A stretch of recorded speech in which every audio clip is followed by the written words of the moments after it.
আমার সকল ফ্রেন্ডসদের জানাই শুভ রথযাত্রার অনেক অনেক শুভেচ্ছা। হ্যালো সবাইকে, কেমন আছেন সবাই?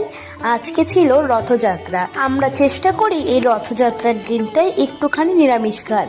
কেন বলুন তো, আমার বাড়িতেও যে ছোট্ট একটা জগন্নাথ আছে, মানে আমার গোপু ভাই। আজকে আপনাদের যে রেসিপিটা দেখাবো, এই রেসিপিটাই যাদের বাড়ি জগন্নাথ 7 দিন থাকবে তারাও যে কোনো একটা দিন কিন্তু অবশ্যই ভোগ দিতে পারেন। রেসিপিটির নাম হলো দই পটল। তাহলে কি করে আমার মা এটি বানিয়েছে চলুন দেখা যাক।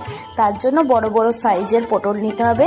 এরপর দুদিকের মুখটা ছাড়িয়ে খুব ভালো করে কিন্তু চারিদিকে ছুলে নিতে হবে। ছোলা হয়ে গেলে পটলের গায়ে হালকা হালকা করে চিড়ে চিড়ে দিতে হবে। ঠিক বাকি পটলগুলোও ঠিক একই রকম পদ্ধতিতে কিন্তু কেটে নিতে হবে।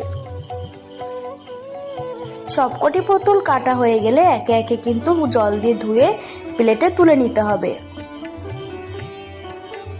এরপর পটলগুলোকে একটা থালায় পরপর নিয়ে নিতে হবে। তারপর কড়াইতে পরিমাণ মতো তেল দিয়ে তার মধ্যে একে একে পটলগুলো কিন্তু দিয়ে দিতে হবে। আপনারা সর্ষের তেলও কিন্তু ইউজ করতে পারেন, তবে পটল ভাজার ক্ষেত্রে সাদা তেলটা দিলেই একটু ভালো হয়। তারপর নুন আর হলুদ দিয়ে একটু নাড়িয়ে ঢাকা দিয়ে দিতে হবে। এবার একটু মশলাটা করে নিতে হবে। তার জন্য পোস্ত আর কাজু বাদামটাকে খুব ভালো করে কিন্তু বেটে নিতে হবে।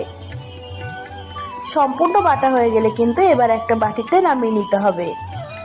এরপর ওই শিলনোড়ায় কয়েকটা আদা আর কয়েকটা পাকা লঙ্কা কিন্তু খুব ভালো করে বেটে নিতে হবে।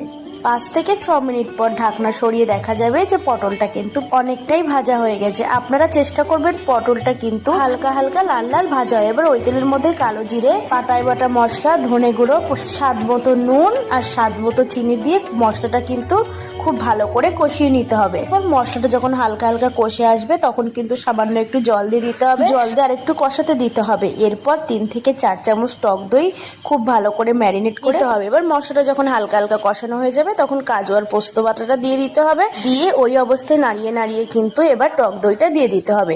এবার কিন্তু কষানোর পালা। এবার আপনারা চাইলে একটু জল দিতে পারেন, জল দিয়ে একটু কষাতে হবে। এইভাবে 3 থেকে 4 মিনিট কিন্তু আপনারা কন্টিনিউ নাড়িয়ে যাবেন।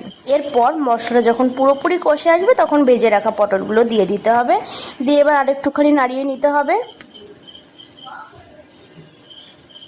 আপনারা এবার চাইলে 2 থেকে 3 মিনিট রাখলেই কিন্তু দই পটল তৈরি হয়ে যাবে। এবার আপনারা একটা পাত্রে নামিয়ে নেবেন, ব্যাস তাহলেই কিন্তু রেডি হয়ে যাবে। যে কোনো নিরামিষ দিনে এবং পুজো পার্বণেও কিন্তু আপনারা এটি বানিয়ে ফেলতে পারেন। তাহলে আজকে যদি আপনাদের আমাদের এই রেসিপি ভালো লেগে থাকে অবশ্যই চ্যানেলটাকে সাবস্ক্রাইব করবেন। ফেসবুক থেকে দেখলে ফলো করে দেবেন। ধন্যবাদ। আজকে আসছি তাহলে।